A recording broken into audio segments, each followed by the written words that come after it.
The graphic nature of this content. Listener discretion is highly advised. If you are hypersensitive to swear words and or the terms used in this podcast, please do not listen. Or if you choose to listen at your own discretion. We are at the ending but of the John Wayne Gacy case, and this is where we ended up, and we were into the murders. Now we're going into the investigation. I did get my information from Wikipedia and Murderpedia. If you do not know what Murderpedia is, it is the Wikipedia of serial killers. So, I did not get into the detail of all the nitty-gritty, gory things out of respect of the victims, just with the quick description that was listed. So, thanks again for listening to Odd Pods with the Odd Broad. I am the Odd Broad herself, and let's get this going.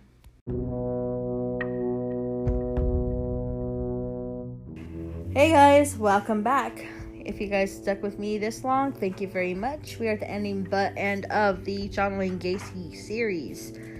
We ended up during the investigation. We stopped during the beginning of. So, what we do know is that there was close to 33 bodies. 5 of them were thrown into the river, and 22 of them were were buried under his crawl space in his home in Chicago. All right, here we go. When Peast failed to return, his family filed a missing person report with the Des Plaines police. Torf named Gacy as a contractor. Peast had most likely left the store to talk about Lieutenant Joseph Kozenchek, whose son attended Maine West High School. Like Peast, chose to investigate Gacy further. Having spoken to Peast's mother on the morning of December 12th, Kozenchek became convinced that Peast had not run away from home. A routine check of Gacy's criminal background revealed that he had an outstanding battery charge against him in Chicago, and he had served a prison sentence in Iowa for the sodomy of a 15-year-old boy. So this is where I kind of figured, there was bits and pieces regarding Gacy, but they failed to connect the dots. Like I said in the last series, folks, the last episode was that he was last seen with these individuals, or they had told somebody that, they were going to go talk to a contractor about a job. There's a major red flag there. And then, had they done their, background checks like they were supposed to, they would have figured that he had the charge of sodomy against a 15-year-old boy in Iowa. Okay, carrying on. Kozenchek and Des Plaines police officers visited Gacy at his home the following evening. Gacy had indicated he'd seen two youths working the pharmacy, and he had asked one of them, whom he believed to be Peast, whether there was any remodeling materials behind the store. He was adamant, however, he did not offer Peast the job. He had only returned to the pharmacy shortly after 8 p.m. as he had left his appointment book at the store. Gacy promised to come to the station later that evening to make a statement confirming this, indicating he was unable to do so at the moment that his uncle had just died. When questioned how soon he could come to the police station, he said, "You guys are very rude. Don't you have any respect for the dead?" Kind of bold coming from someone who just fucking killed somebody. Yeah, it's straight over the butt. At 3:20 a.m., Gacy arrived at the police station covered in mud, claiming he had been involved in a car accident. On returning to the police station later that day, he denied any involvement in Peast's disappearance and repeated that he had not offered him a job. Then, when asked why he had returned to the pharmacy, he reiterated that he had done so in response to a phone call from Torf informing him that he had left his appointment book at the store. Detectives have already spoken to Torf, who denied calling Gacy. At the request of the detectives, Gacy prepared a written statement detailing his movements on December 11th. Here's another thing, though. When he said there was 2 youths, there was Robert Peast and a girl that he was working with. This is where it gets, there.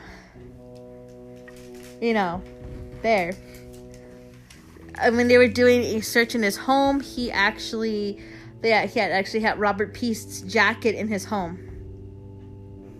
How they figured out it was his jacket was that the other girl, the person that was working with him that night, had put a photography film receipt in his jacket, because she had kind of like a little a little crush on Peace, and they thought, if he would ask her, oh, you do photography, blah blah blah. This is from like one of the other documentaries I was watching too.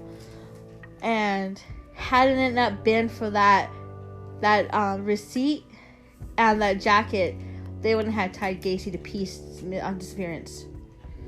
And this is when they did the search, when they did the last search warrant. So here we are. We're going into the first search warrant, folks. Suspecting Gacy might be holding Peace against his will at his home, Des Plaines police obtained a warrant to search the house on December 13th. The search of Gacy's property revealed that several suspicious items, including several police badges, a 6mm Beretta starter pistol, inside an office drawer. See, this is where you can actually get in trouble already, because you cannot have police badges. People say you can use them as props, yes, but not to impersonate a police officer. That is against the law. If you did not know that, you do now. A syringe and a hypodermic needle inside the cabinet in Gacy's bathroom. Investigators also found handcuffs, books on homosexuality, and pederasty. What the hell is that? Wow. Okay, if you guys don't know what that word is, it's a sexual relationship between an adult man and a pubescent or adolescent boy. The term pederasty is primarily used to refer to historical practices in certain cultures, particularly ancient Greece and ancient Roman times. In some countries today, the local age of consent determines whether the person is considered legally competent to consent to sexual acts, and whether such contact is child sexual abuse or statutory rape. An adult engaging in sexual activity with a minor may be considered abusive by medical authorities for a variety of reasons, including the age of the minor and likelihood of the minor developing one or more mental disorders, such as PTSD, physical injury to the minor, and minor's propensity to further victimization in childhood. So that term is what that means. He had books on that shit. Several pornographic films, capsules of amyl nitrate, and an 18-inch dildo in Gacy's bedroom. 18 inches. How long is 18 inches? That's like about 12 right here. Yeah. About like that. It's like a man rammer.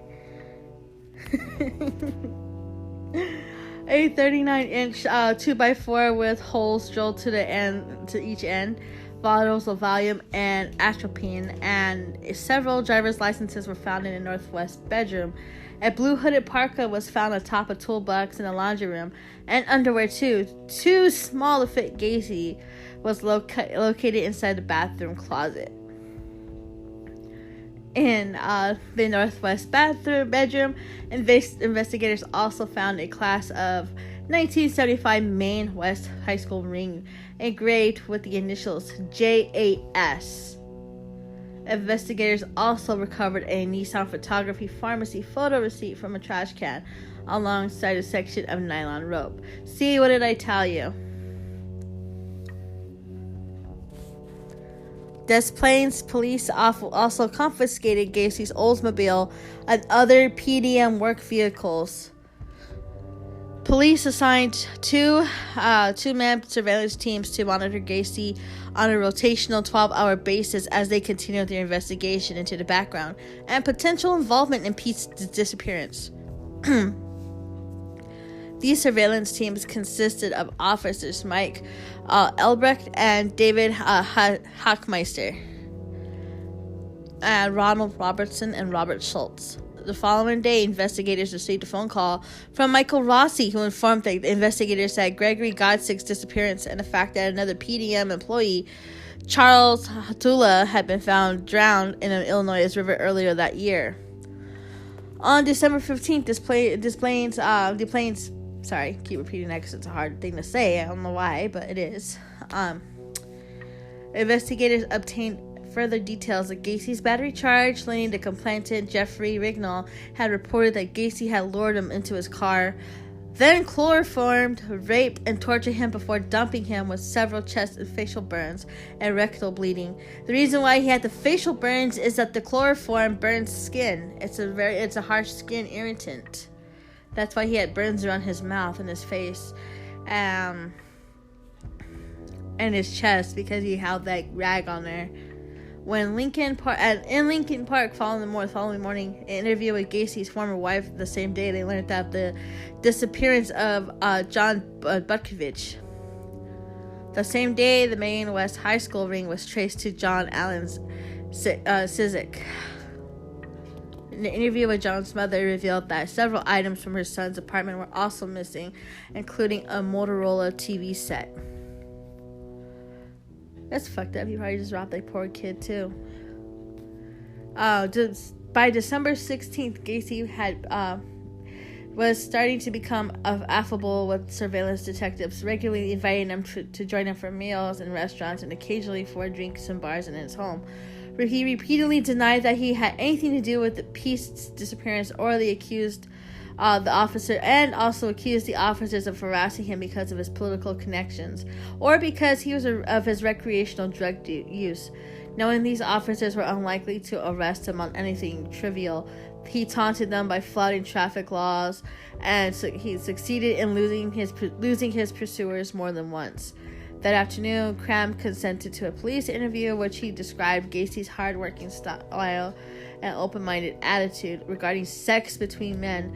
Cram also revealed that because of his poor timekeeping, Gacy had once given him a watch, explaining he got it from a dead person. So he might have just given him, something he took from a body.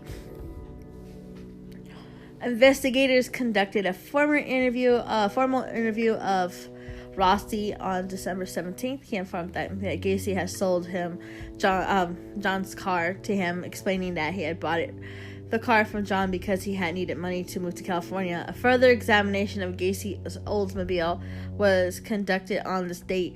The course of examining the trunk of the car, investigators revealed a small cluster of fibers which might have been human hair. That evening, the officers conducted a test using 3 trained German Shepherd search dogs to determine whether Peace had been present in any of Gacy's vehicles. One dog approached Gacy's Oldsmobile and laid on the passenger seat, and the dog's handler informed the investigators that it was a death reaction, indicating Peace's body had been present in the vehicle.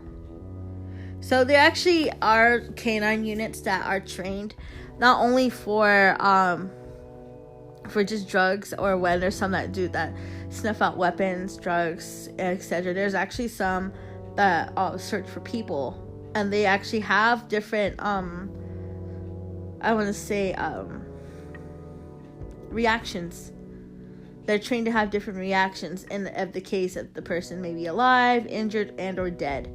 So it's a miracle that some animals can do that. That evening, Gacy invited detectives Albrecht and Hockmeister in the restaurant for a meal.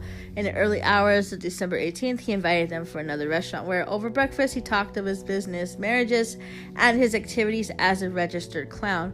You guys gotta remember, he did play pogo and patches. At one point of the interview or the conversation, Gacy kind of remarked, clowns can get away with murder. This dude was fucking bold. Okay, so this is like the investigation part. They're still trying to surveillance. They're still trying to put the pieces together after his the search of the house. So he found like trinkets from his victims around, just like strewn about. I mean, he can't just say they weren't there. They were fucking there. Alright, civil suit. By December 18th, Gacy was beginning to show signs of strain from the constant surveillance. He was starting to crack. Everybody knows what that means. Like you're like under pressure for so long, you start becoming very stressed out. Fatigued, you forget about your your personal appearance. He started looking unshaven. In his case, he looked unshaven, looked tired constantly, appeared anxious, and was drinking heavily. So, that afternoon, he drove to his lawyer's office to prepare a $750,000 civil suit against the police department, demanding that they cease their surveillance. The same day, the serial number of the pharmacy photo receipt found in Gacy's kitchen was traced to 17-year-old Kim Byers, a colleague of Peace at Nissan's pharmacy. Byers admitted when contacted in person the following day that she had worn the jacket on December 11th to shelter herself from the cold. She had placed the receipt in the parka pocket before she gave the coat to Peace as he left the store. See, this is where I was telling you guys. She had his jacket on, because he gave it to her to wear. This is like one of those tidbits, is that he had gave her his jacket to wear because it was cold in the store. She stuck her receipt in the pocket. So this is the thing that like hits the hammer on the nail, the hammer on the nail. I can't talk fucking right now. Maybe it's because I'm excited I'm fucking finally finishing this one. I mean, just reading all that crap on Gacy, you just kind of figure, holy shit. So many things he's done in his life. That he did in his life is like, yeah. And some more. I think there's gonna come watch your earring. They knocked your earring down. Where's your other one? Your purple one. They probably knocked it down somewhere. It's not up here. No. Let me see one. I'll find it eventually. Alright. So, alright, where are we? Oh, here we go.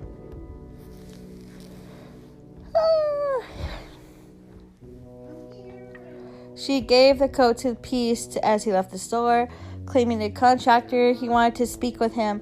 The statements contradicted Gacy's previous statements that he had no contact with Robert Peace on the evening of December 11th.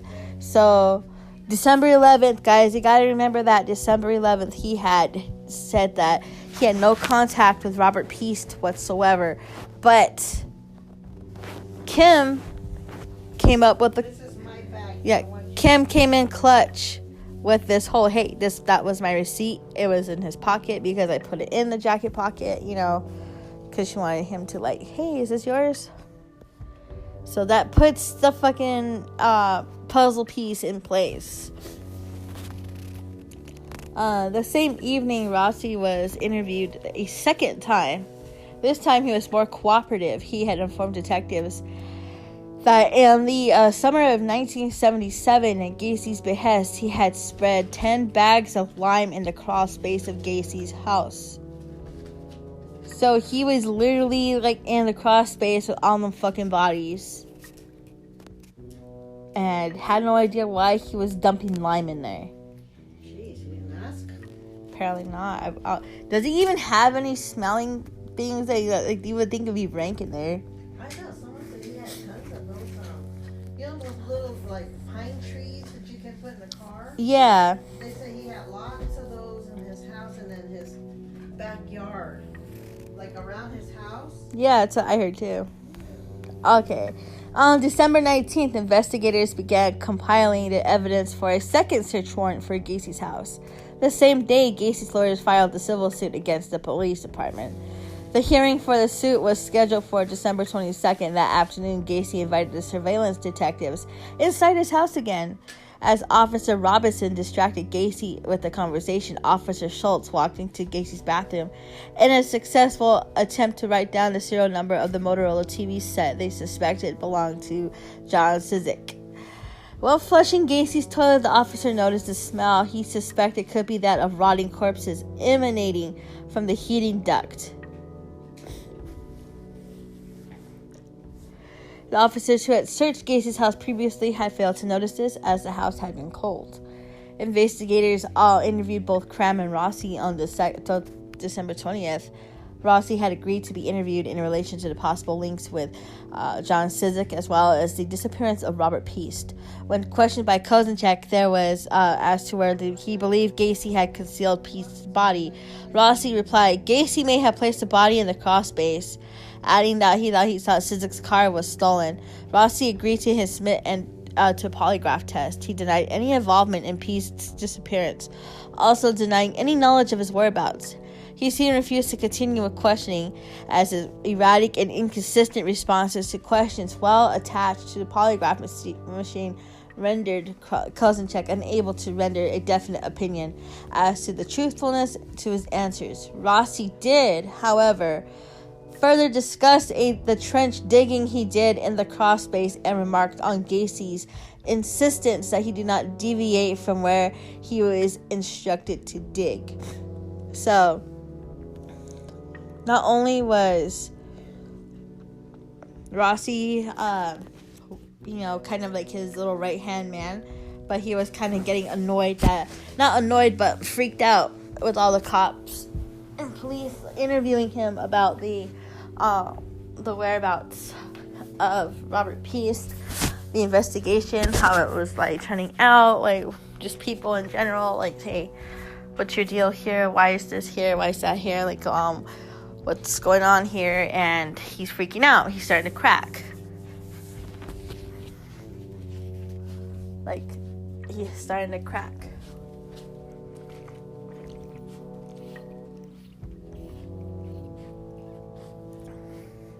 Okay. Sorry, guys. I had to take a sip break. Sometimes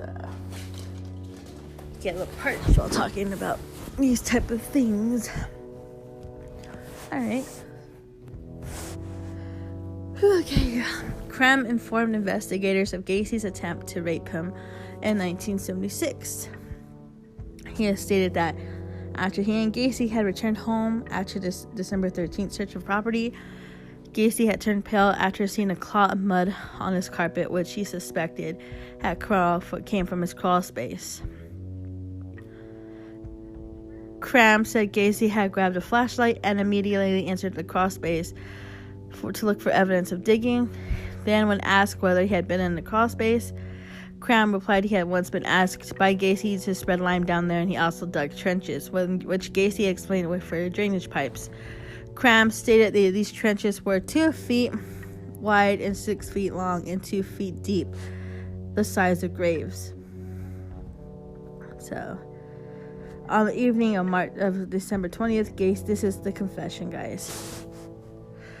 We are at the confession. We have reached the final destination, guys. One of them. Well, part 1 of 2. This is the confession. On the evening of December 20th, Gacy drove to his lawyer's office in Park Ridge to attend a scheduled meeting. Ostensibly to discuss the progress of the civil suit. Upon his arrival, Gacy appeared disheveled and immediately asked for an alcoholic drink.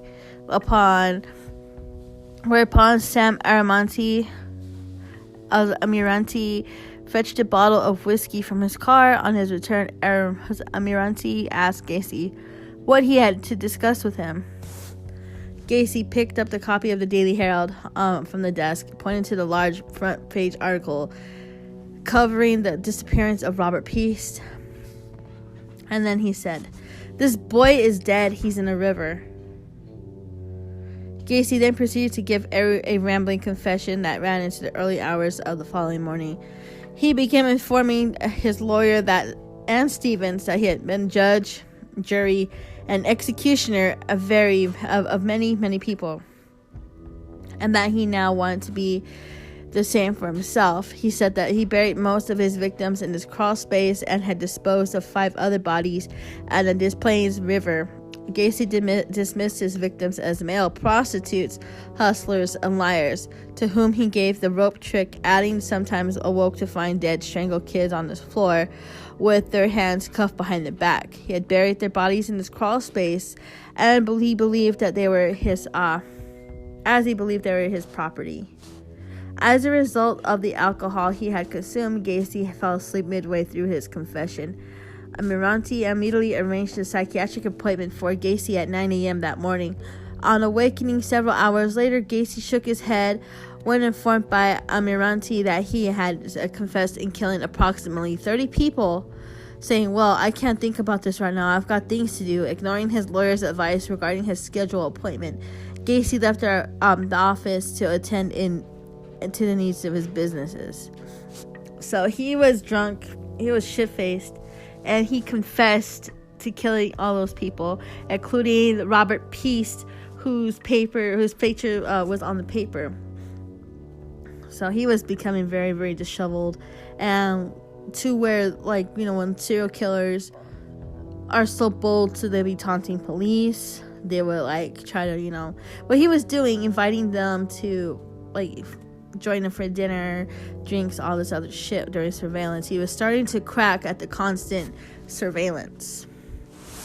Once they had started finding trinkets and stuff of his victims in his home during the first search and the second search, shit started to hit the fan rapidly, and he knew he was going to go down eventually. So yeah, here we go. Gacy later recollected his memories of this final day of freedom by being lazy, as being late as not hazy, lazy, late, whatever, as being hazy, adding that he knew his arrest was inevitable and he intended to visit his friends to say his final farewells. After leaving his lawyer's office, Gacy drove to a gas station where, of course, finally filling his rental car, he had handed a small bag of cannabis to the attendant, who immediately handed a bag to the surveillance officers, adding that Gacy told him, "The end is coming for me. These guys are going to kill me." Gacy then drove to the home of a fellow contractor and friend, Ronald Rode. Gacy hugged Rode before bursting into tears, saying, "I've been a bad boy. I've killed 30 people. Give or take a few." Gacy left Rode and drove to Cram's house to meet Cram and Rossi. As he drove alongside the expressway, the surveillance officers noted that he was holding a rosary to his chin, praying as he drove. After talking to Cram and Rossi, Gacy had Cram drive him to a scheduled meeting with lawyer Leroy Stevens. As Gacy spoke with him, Cram informed the surveillance officers that Gacy had told him and Rossi that he confessed to over 30 murders with his lawyers the previous evening. Gacy then had Cram drive him to Maryhill Cemetery, where his father was buried. As Gacy drove to various locations that morning, police outlined the formal draft of their second search warrant, specifically to search for the body of Robert Peast in the crawl space. On hearing that the surveillance detectives that, in light of his erratic behavior, Gacy may be about to commit suicide, police decided to arrest him on the charge of the possession and distribution of cannabis in order to hold him in custody as the formal request for the second search warrant was presented. 4:30 p.m. on December 21st, the eve of the hearing of the civil suit, Judge Marvin Peters granted the request for the second search warrant. After the police informed Gacy of the intentions to search his crawl space for the body of Peast, Gacy denied the teenager was buried there, but confessed to having killed a young man in self-defense whose body was buried under his garage. So the first body that was buried under the garage was that kid that he had picked up at the bus station, who had the knife on him and was trying to wake up Gacy to tell him he was going to cook breakfast.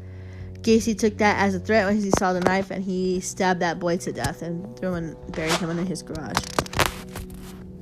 That was the first victim. Yeah, that was the first victim. Unfortunately for him, he did not, need to die that horrible way. That was Timothy McCoy. Timothy McCoy was the first victim. So, fortunately for him, that was really messed up. Alright, guys. We are almost there.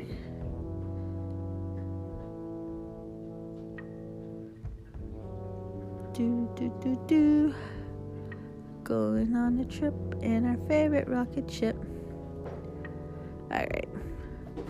Armed with a signed search warrant, police and evidence technicians drove to Gacy's home. On their arrival, They found Gacy unplugged his sump pump, flooding the crawl space with water. To clear it, they would simply replace the plug and waited for the water to drain. After it had done so, evidence technician Daniel Genty entered the 28 by 38 foot, 8.5 millimeter crawl space under crawled to the southwest area to begin digging. Within minutes, he uncovered putrefied flesh and an arm bone. So he had already hit decomp body and bone.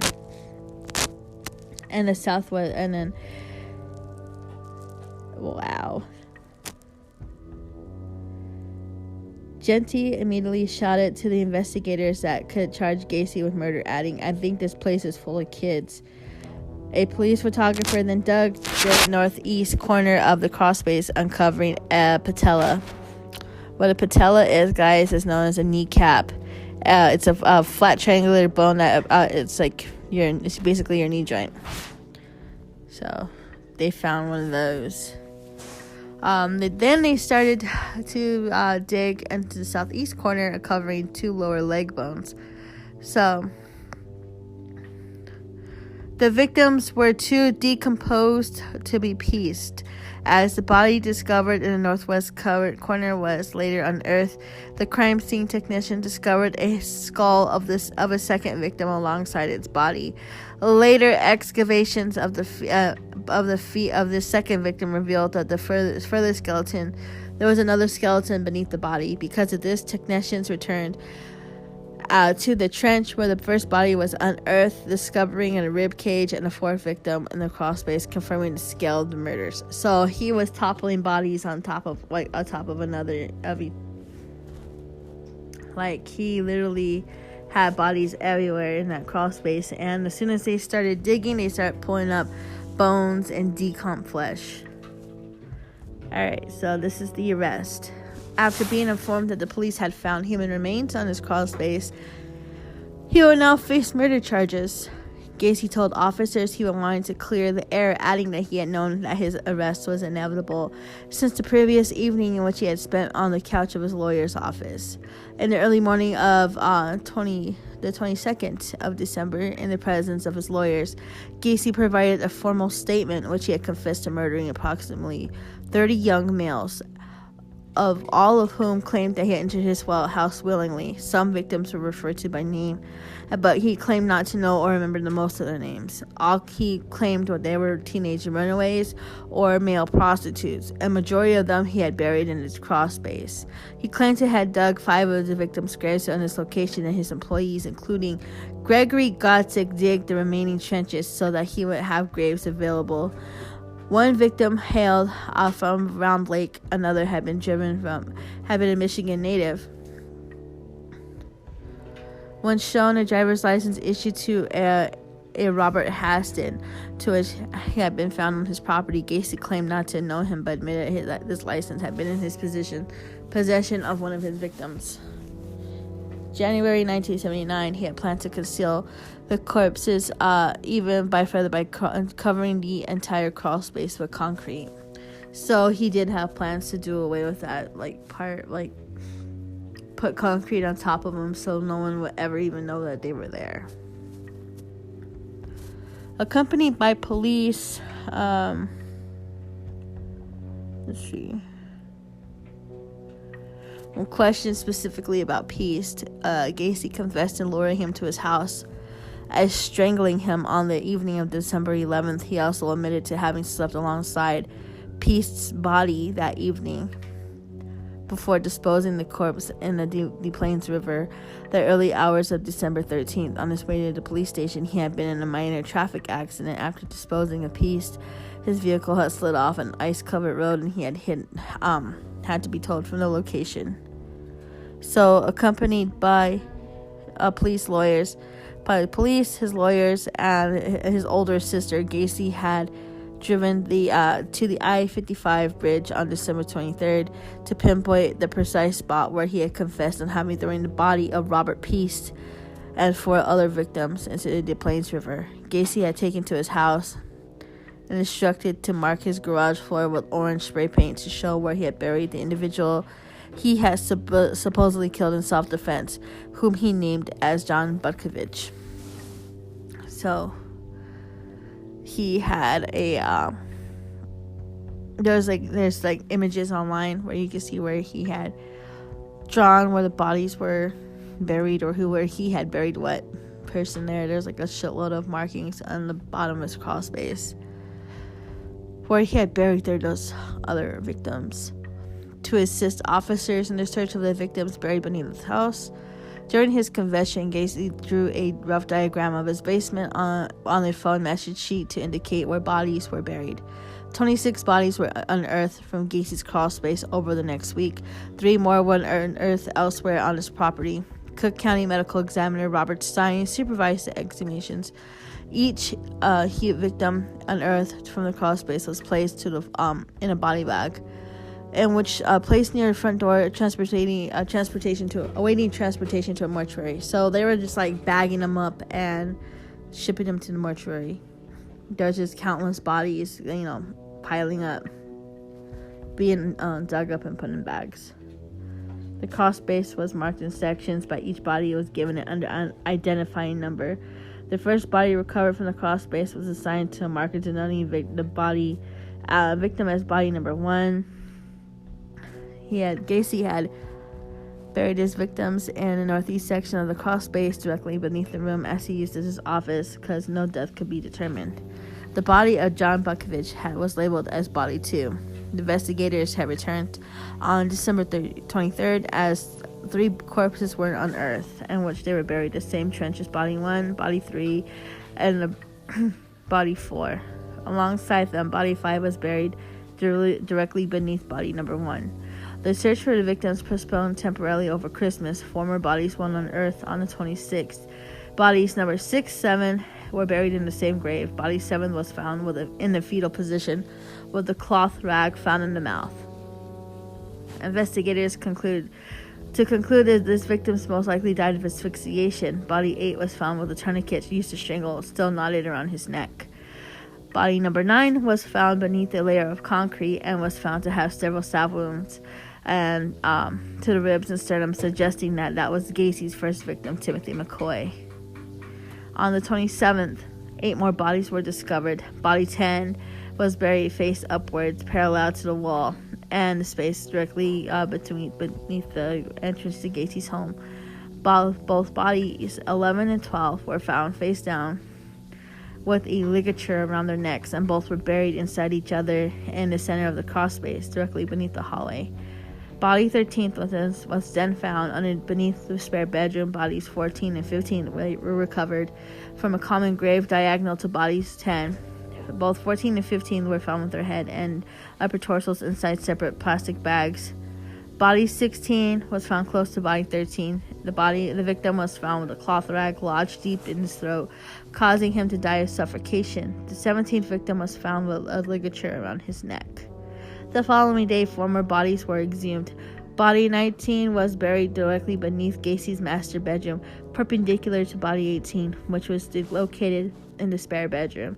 They found a ligature around the neck. Body 20 was buried in the northwest corner of the crawl space, perpendicular to body 19. By the 29th, 6 more bodies were unearthed. Bodies 22, 23, 24, and 26 were buried in a common grave located beneath Gacy's kitchen and laundry room, with body 25 located beneath Gacy's bathroom. Body 22 was found directly beneath the kitchen, with a section of cloth-like material lodged in his throat. 2 socks were recovered from the pelvic region. His victims were buried directly beneath body 21, recovered the previous day. The bones of victims 23 and 24 were commingled together, and a section of cloth found inside the bodies of 24 and 26. Body 25 was found beneath Gacy's bathroom, and the section of cloth lodged in his throat. The final victim, recovered from the crawl space, also found beneath the bathroom, buried 10 inches below the surface of the soil. The victim had found that a section of the cloth had lodged deep in his throat.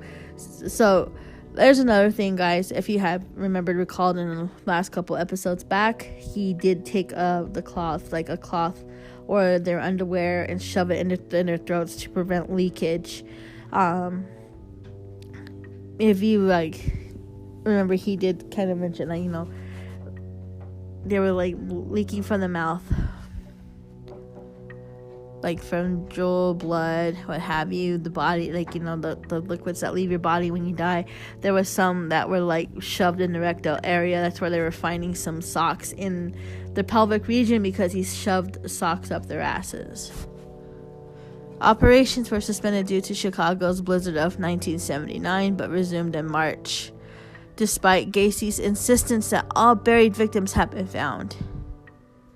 On March 29th, the body 28 was found wrapped within several plastic bags and buried beneath the patio, approximately 15 feet from the barbecue pit in Gacy's backyard. On March 16th, body 29 was found beneath the dining room floor. All victims discovered at 8213 West Somerdale were all in advanced state of decomposition. Dental records and x-ray charts helped Stein identify the remains. 23 victims were identified via dental records, and 2 further victims were identified through skeletal trauma. These identifications were also supported with personal artifacts found in Gacy's home. The head and upper torso of several bodies unearthed between Gacy's property had been placed in plastic bags. Several found with rope still around their necks. In some cases, bodies were found with foreign objects such as prescription pill bottles lodged in their pelvic region in positions that indicated that the items had been thrust into their anal cavities. He kept them in there. Stein concluded 12 victims recovered from Gacy's property died not of strangulation but as asphyxiation, because they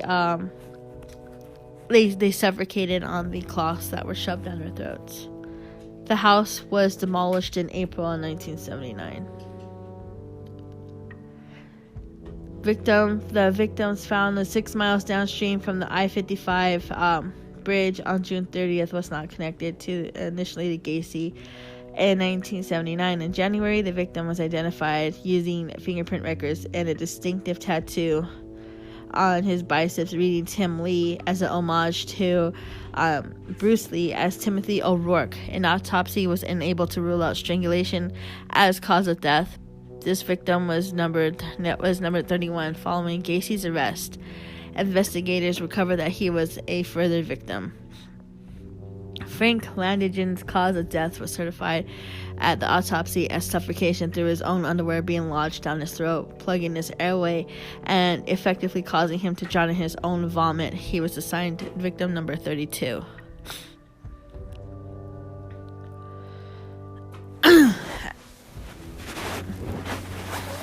Yeah. On December 28th, one further body was linked to Gacy. Was found 1 mile from the I-55 bridge. This victim was identified as James Mazzara, who Gacy confessed to have murdered shortly after Thanksgiving. He had been strangled with a ligature.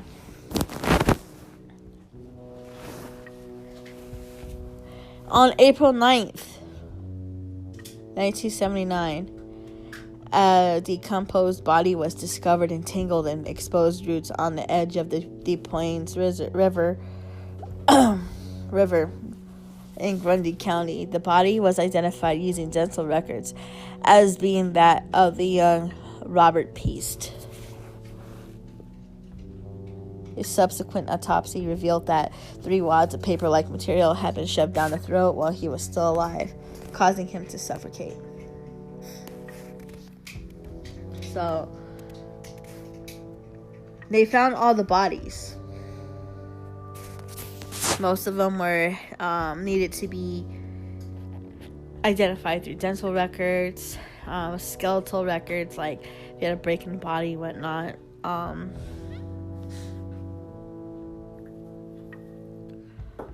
The personal items that were in his possession that he didn't bother to get to dispose of. And those were probably most likely considered trophies because serial killers collect trophies. You have the BTK killer who took photographs of his victims. You have Dahmer and his fascination with the bodies in his fucking house. Rotting corpses in vats of acid. He had bones. There's Ed Gein, who made fucking chandeliers and shit out of the people he dug out of the damn grave. It's like, holy shit. Alright. Take a pause for the cause, guys. I need to take a drink of my water. Oh. Yeah, I forgot to get a pump. So I needed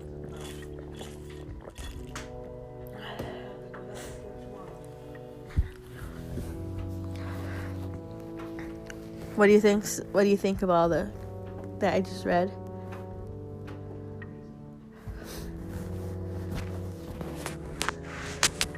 All right, guys, we are reaching the trial. Gacy was brought to trial on February 6, 1980, charged with 33 murders.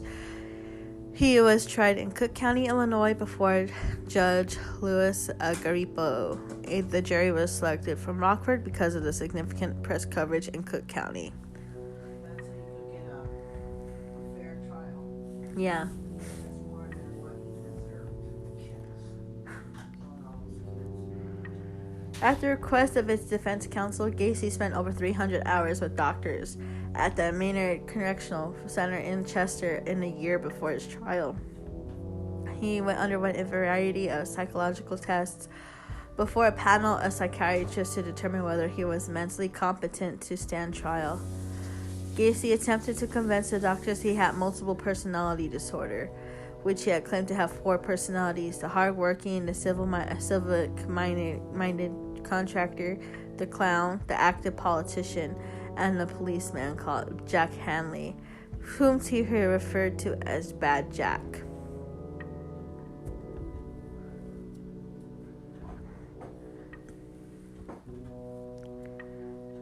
While Gacy had confessed to the police, he claimed to be related to the crimes of Jack, who detested homosexuality and who also viewed male prostitutes as weak, stupid, disregarded, and degraded scum. His lawyers opted to have Gacy plead not guilty by reason of insanity to the charges against him, presenting Gacy as Dr. Jekyll and Mr. Hyde. The defense produced several psychiatric experts who examined Gacy. All 3 psychiatric experts at Gacy's trial testified that they found him to be a paranoid schizophrenic with multiple personalities.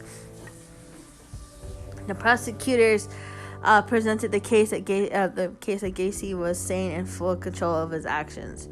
To support this contention, they produced several witnesses to testify to the premeditation of Gacy's actions and those efforts he took to escape detection. Those doctors refuted the defense doctors' claims of multiple personalities and insanity.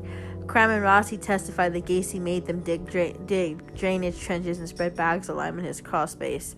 Both said Gacy looked periodically into the crawl space to ensure that they and other employees who were supervised did not deviate from the precise locations he had marked.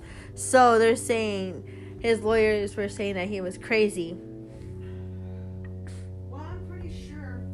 I think, yeah, you have to be some kind of fucking twisted in the head to do the things that you did, and he did.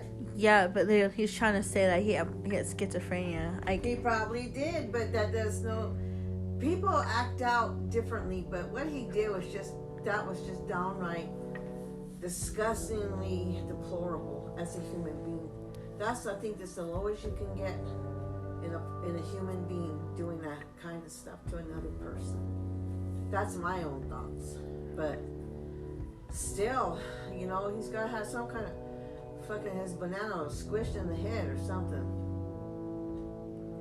His pineapple just exploded or something, because I don't know. I mean, I know about other serial killers who've done worse, but he went to beyond and like perverted. Perversion, I guess you could say, murder. And then him saying that, like this to two people that were helping him subsequently, like thinking that he was telling them to dig for drainage trenches and all this shit.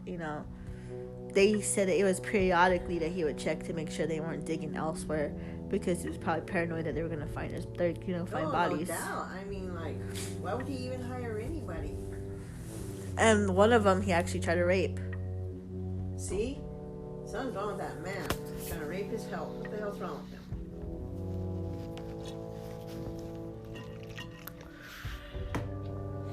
Carrying on, guys. Okay. February 18th, Robert Stein testified that all bodies recovered from Gacy's property were marked decomposed and putrefied skeletized remains. No, it's supposed putrefied. Like they're in the middle of decomp.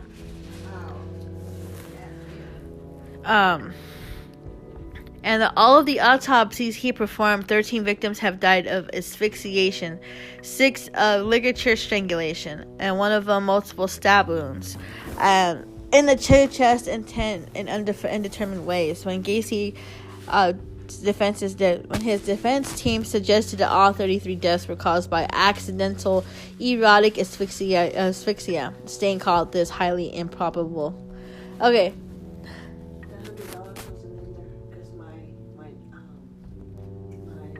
Wait, later. $700. Oh.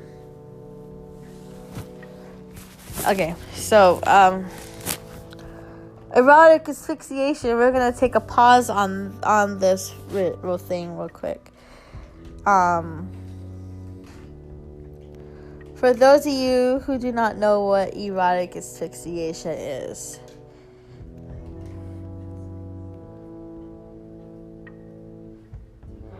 people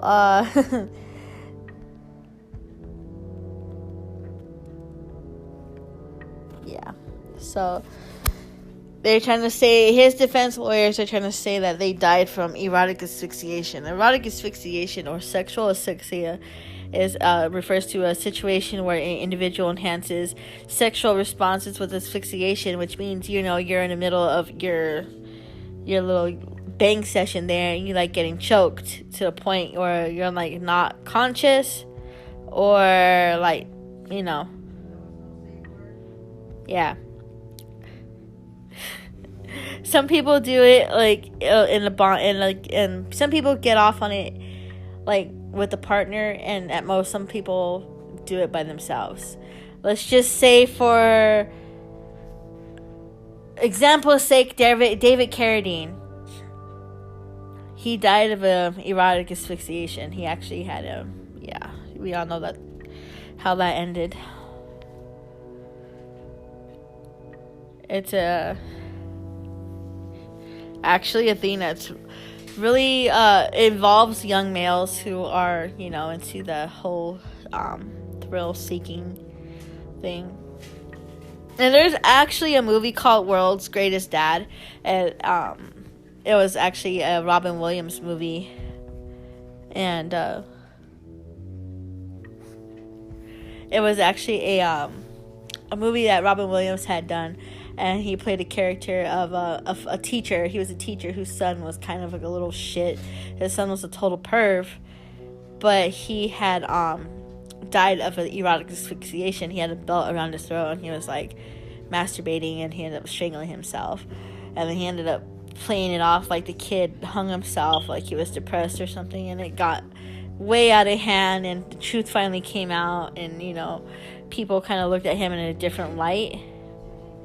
So yeah, that's what sexual asphyxiation is when you get off by strangulation or strangling yourself.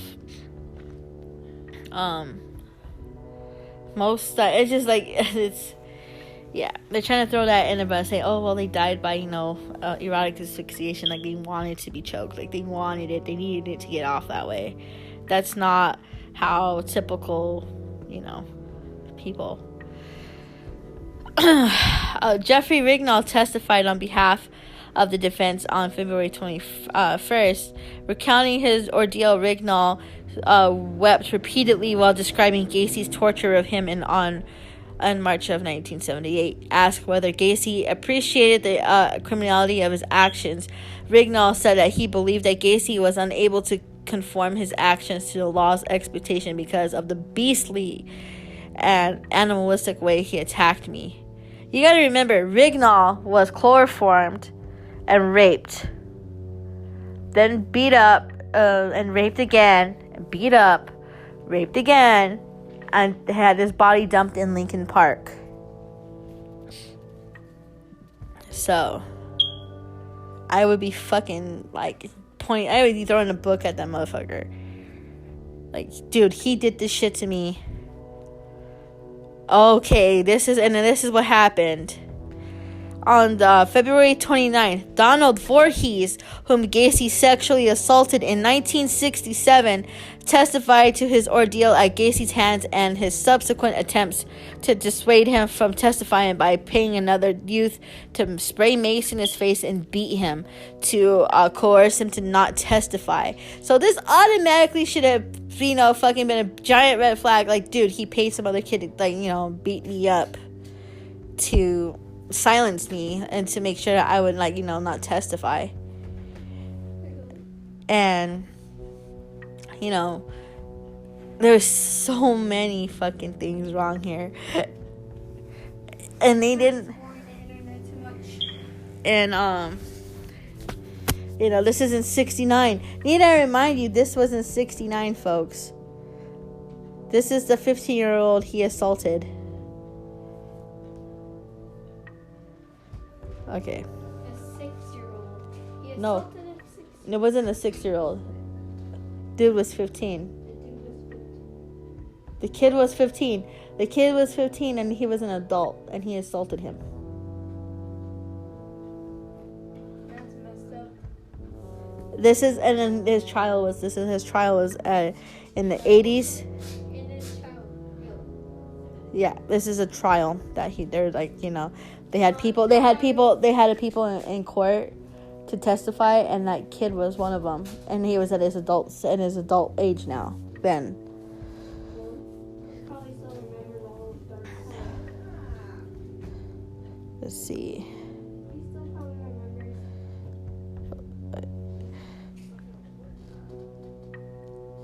All those dark. Okay. Voorhees felt unable to testify, but did briefly attempt to do so before being asked to step down. He was still so traumatized from the shit that, maybe seeing Gacy again fucking had triggered him. It triggered PTSD. Because when you are a victim of sexual assault and or abuse and all this, you do have PTSD triggers.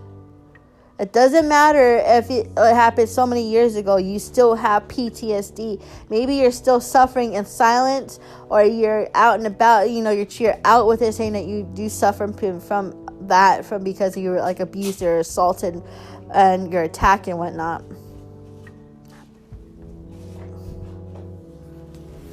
And it's just so sad.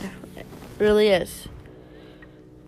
For that, I feel bad for him because he had to go through that shit. He had to go through it and see Gacy. It probably threw him back into a whole trigger, and it probably triggered him, and it put him in that state of distraught. All right. Robert Donnelly testified a week after Voorhees, recounting his ordeal at Gacy's hands in December 1977. Donnelly was visibly distressed as he recalled the abuse he endured and came close to breaking down several times. Donnelly testified Gacy repeatedly laughed at him, but Donnelly finished his testimony.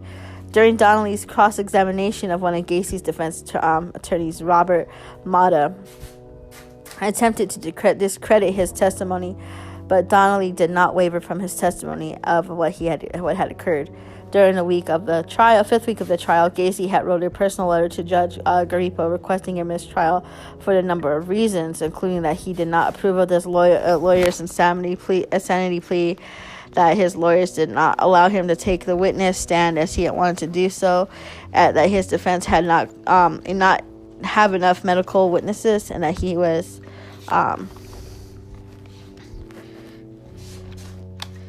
that he felt like the police were lying with regard to verbal statements he had purposely made to the detectives at his arrest, and that in any event in the trials, the statements were self-serving for use by the prosecution, and were self-serving for the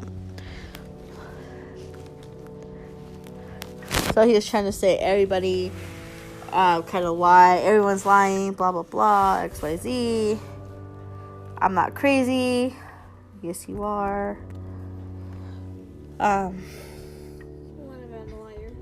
Judge Griepo addressed Gacy's letter by informing him that both counsels had not been denied the opportunity or funds to summon expert witnesses to testify, and that under the law he had the choice whether he wished to testify, and was free to indicate as much to the judge as he wished to do so.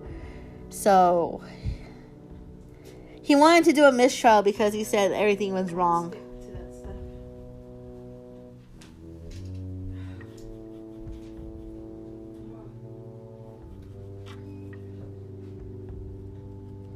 So he's trying to say, like, you know, like, I want a mistrial because nothing's going my way.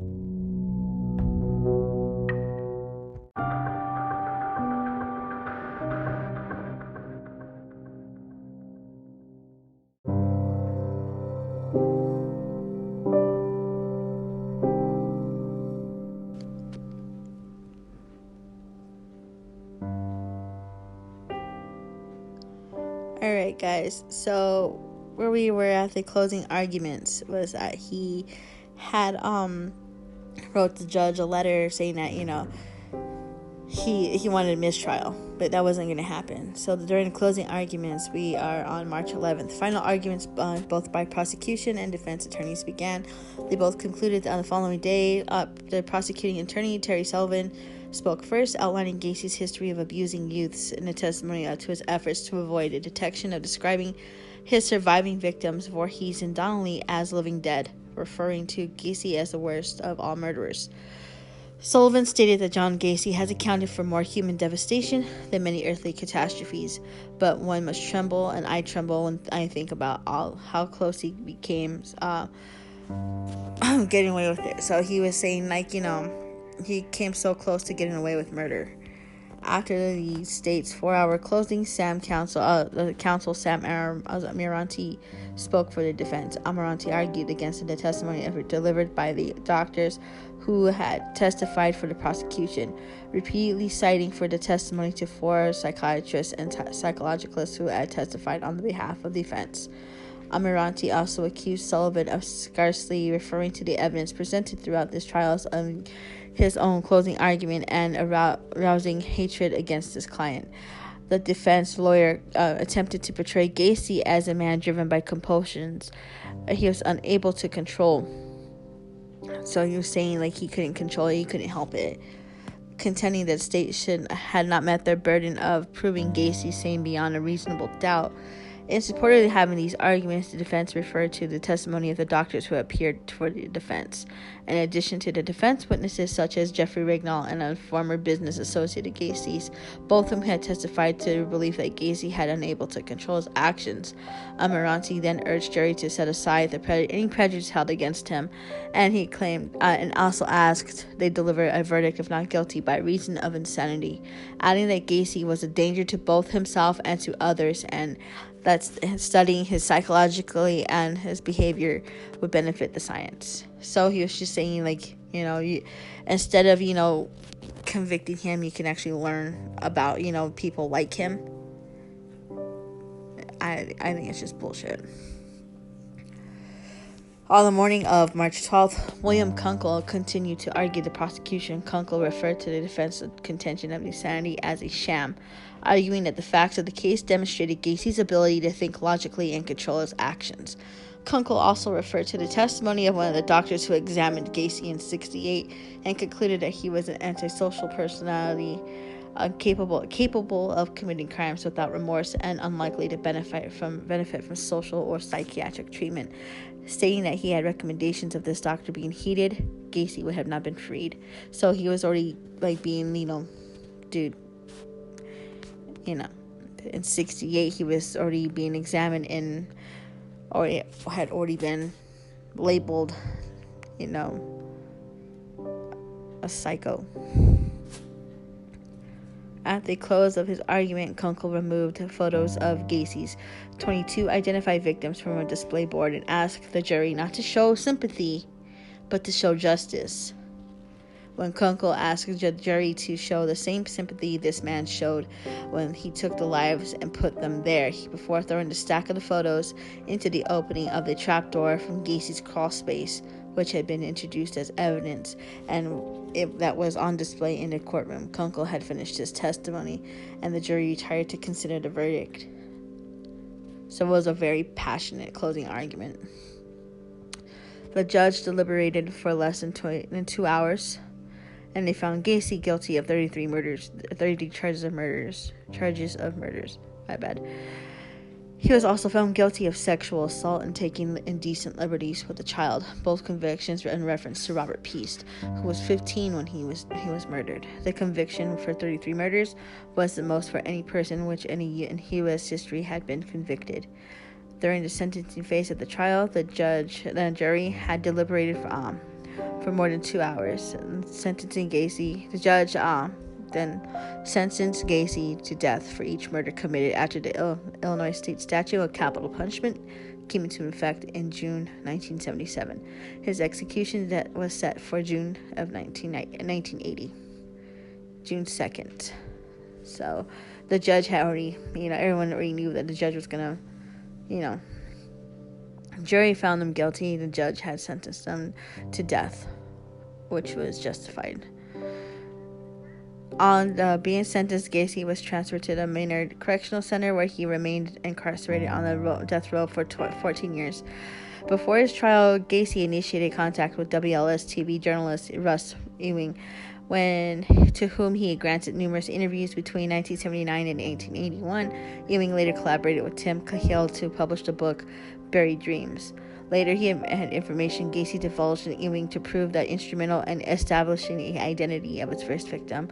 On June 15th, 1983, Henry Bribson, a fellow death row inmate known as the I-57 killer, stabbed Gacy in the upper arm with a sharpened wire as Gacy was participating in a voluntary work program. A second row death inmate injured in the attack, William Jones, received a superficial stab wound to the head. Both received treatment in a prison hospital for their wounds. The appeals. There were countless appeals regarding Gacy. He tried to flip it and say that the search warrant wasn't valid. That he tried also to throw people under the bus, even though he contended to have some knowledge to the 5 murders, those of McCoy, Butkovich, Godzik, Zizek, and Priest. The 28 murders had been committed by the employees who had worked for him, had keys to his house while he was away on business trips. So he's trying to say that, his employees killed those men and not him.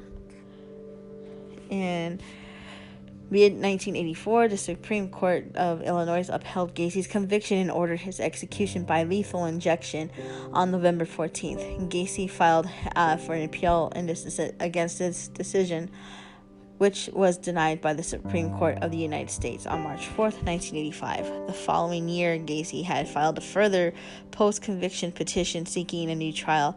His then-defense lawyer, Richard Kling, argued that Gacy had been provided with ineffective legal counsel at his 1980 trial, and this post-conviction petition was dismissed on September 11th, 1986. So he tried to overturn his conviction and get his ass off of death row, but they said no.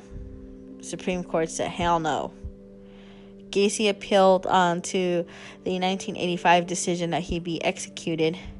The Illinois Supreme Court upheld his conviction on September 29th, 1988, setting a new execution date of January 11th, 1989. So his original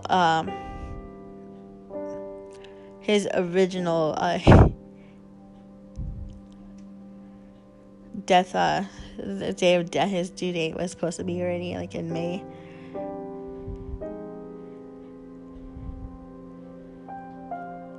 It was supposed to be on May 10th. It was supposed to actually be like earlier than that, and then like they kept appealing and tried to appeal, and they said no, so they kept resetting a new execution date. After the Supreme Court denied Gacy's final appeal in October 1993, the state Illinois Supreme Court formally set the execution date for May 10th, 1994. So, on the morning of May 9th, 1994, Gacy was transferred from the Maynard Correctional Center to Stateville Correctional Center in Crest Hill to be executed. That afternoon, he was allowed a private picnic on the prison grounds. I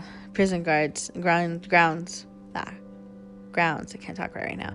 But with his family. For his last meal, Gacy ordered a bucket of KFC, a dozen fried shrimp, French fries, fresh strawberries, and a Diet Coke. Later that evening, he observed a prayer with the Catholic priest before being escorted to the Stateville executional chamber to receive lethal injection. Before the lethal injection began, the chemicals used to effect the execution solidified unexpectedly, clogging the IV tube used to administer chemicals into Gacy's arm, complicating the procedures. Blinds covered the window although witnesses observed the executions were drawn. The execution team replaced the clogged tube. After 10 minutes, the blinds were reopened and the execution resumed. The entire procedure took 18 minutes. Anesthesiologists blamed the problem on the prison officials' inexperience at conducting the execution, saying that had correct execution procedures have been followed, the complications would have never occurred. This error apparently had led Illinois adopting the alternative method of lethal injection. On this subject, one prosecutor at Gacy's trial, William Kunkel, said he got a much easier death than any of his victims, which is true. He should have got the chair. According to published reports, Gacy was diagnosed a psychopath and did not express any remorse for his crimes. His final statement to his lawyer before execution was that killing him would not compensate for the loss of others, but the state was murdering him. His final spoken words to be reported were, "Kiss my ass." In the hours leading up to his execution, a crowd estimated over 1,000 gathered outside the correctional center. A vocal majority were in favor of the execution, although the number of anti-death penalty protesters were also present. Some of those in favor of the execution wore T-shirts hearkening to Gacy's previous community services as a clown, bearing the satirical slogans as "No tears for the clown." The anti-death penalty protesters observed a silent candlelight vigil. After Gacy's death was confirmed at 12:58 a.m. on May 10th, 1994, his brain was removed. It is in the possession of Helen Morrison, a witness for the defense of Gacy's trial, who interviewed Gacy and other serial killers in an attempt to isolate common personality traits of violent sociopaths. His body was cremated, so they kept his brain and burned his body. All right. So, only 27 of Gacy's victims were conclusively identified. Of these, the youngest were Samuel Stapleton, Michael Marino, both were both 14 years old at the time. The oldest was Russell Nilsen, who was 21. Six of his victims were never identified. These are the names of the people that he had murdered. John Budkovich, John Cizik, Gregory Godzik, James Mazzara, Rick Johnston, Michael Bonin, Robert Gilroy, John Prestige, Russell Nielsen, Timothy O'Rourke, John Maury, Matthew Bowman, Randall Reffitt, William Kindred, Robert Winch, Tommy Bowling, Samuel Stapleton, David Talsma, Daryl Sampson, Michael Marino, Kenneth Parker, Timothy Jack McCoy. They're like, oh, wow.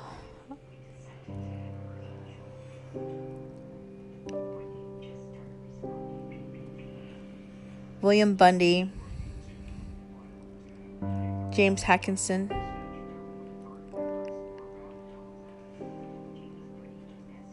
William Huey Carroll Jr.,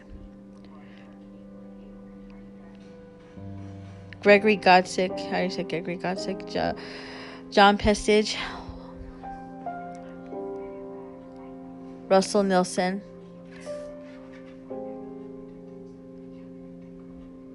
Frank Landigan, James Mazzara, and the last was 15-year-old Robert Jerome Peast. The 6 identified victims were never identified, 5 of whom had been buried beneath Gacy's crawlspace, one buried approximately 15 feet from the barbecue pit in his backyard. Forensics experts used skulls to identify the victims to create facial reconstructions. Based on the confession, the location of the victims were buried in a crawlspace. And forensic analysis, police determined the victims were likely dates for the where his unidentified victims were killed. January 3rd, backyard. Where's where they found the bodies? Body 28 was found in the backyard, aged to be 14 through 18. June 13th through August 5th was body 26. The cross space, the male was aged 23 to 30. The August 6th to October 5th, 1976, body 13. Crawl space, male aged 17 to 22. August 6th through October 24th, 1976, body 21, crawl space, male aged 15 to 24. So it keeps going on, and these were all found. All these bodies were found in crawl space, with the exception of the first body 28 was found in the backyard. These the skeletal remains were aged between the males between 20 in the 20s, 17, 15 to their 20s, or in their 30s. Gacy's most likely second murder victim, body 28, had brown hair, stood approximately 5'9" in height, and estimated to be aged between 14 and 18. He was buried near the barbecue pit. He wore a silver ring on his left ring finger, suggesting he may have been married. Because you got to remember, he went after people. So these. There may have been additional victims. This is what I was telling you, is that he had they may have found 29 bodies in his house. 26 bodies, 29. Okay. They found those bodies underneath his crawl space. They found the 5 buried, 5 that were thrown. Out of the 5, only 4 were recovered from the river. They didn't find the 5th one.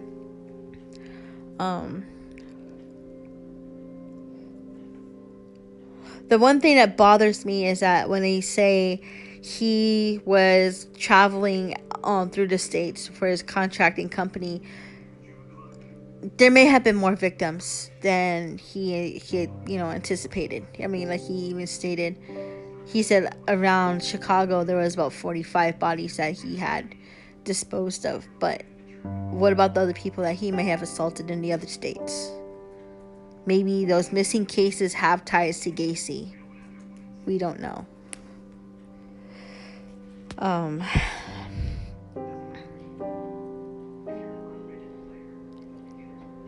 Yeah. So the house on the A213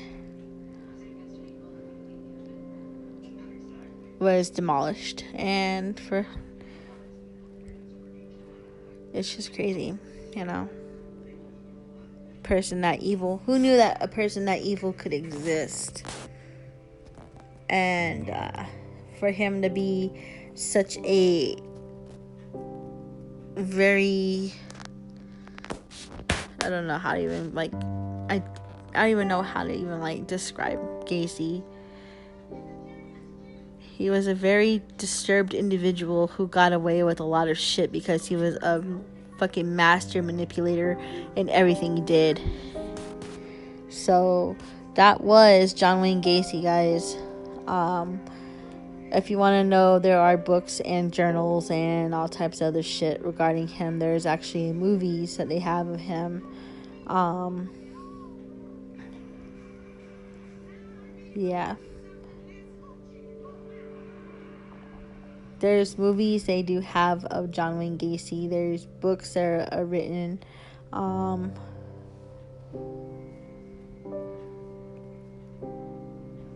There's just a lot of,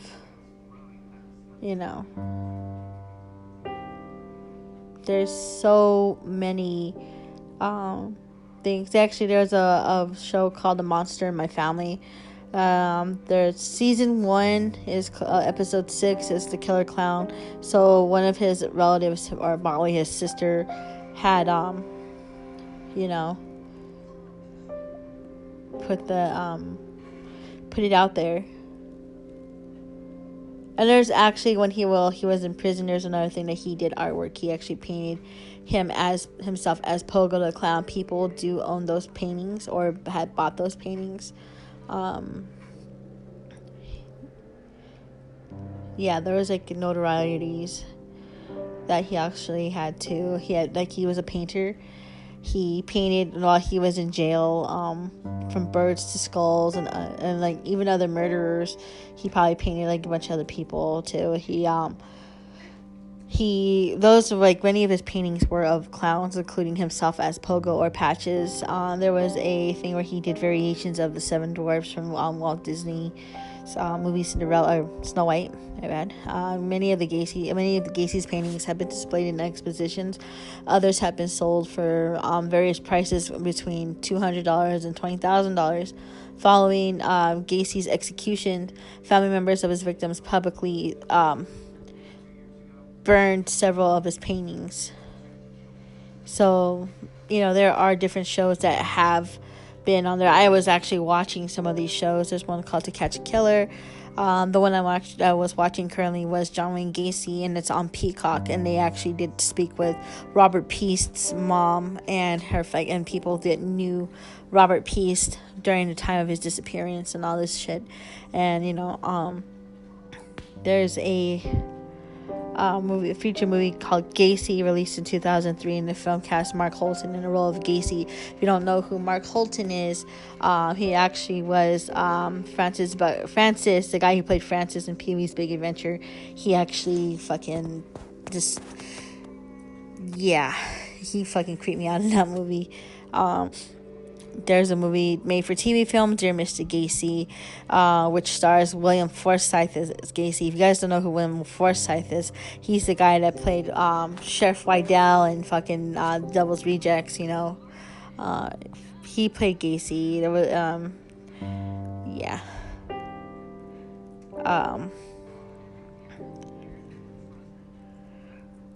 and there's like a scary movie called 8213 Gacy House, was released in 2010, and it's based on paranormal investigators spending a night in a house built on the former site of 8213 with Summerdale. The Discovery Channel broadcast forensic scientists, they were doing the thing with doing the bodies, I guess, investigating the bodies, examining the murders and all this shit. So, there are different shows and different podcasts out there that have things to do with Gacy. But yeah, I wanted to do something, like I said, with the whole my podcast is going to different directions, and I do talk about random subjects regarding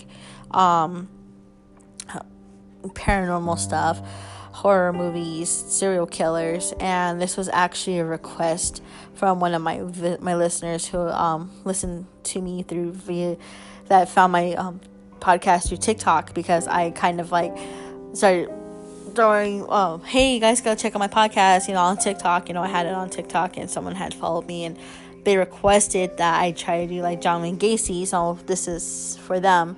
Like I said, guys, there are monsters everywhere. They're just not in the movies or like in your dreams. They could be a neighbor, a doctor, a contractor, or in Gacy's case, he was a contractor and a clown. So, be wary of your whereabouts, who you talk to. Don't just go willingly.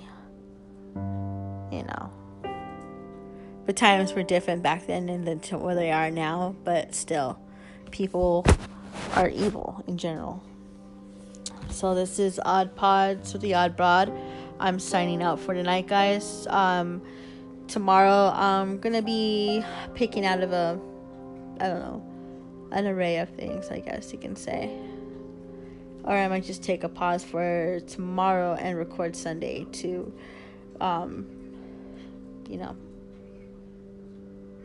do something else different. So have a good night, guys. Be safe. If you guys are out and about, don't drink and drive. Wear a seatbelt. Wear a mask. Wash your hands. Don't touch your face. Stay safe out there. Bye.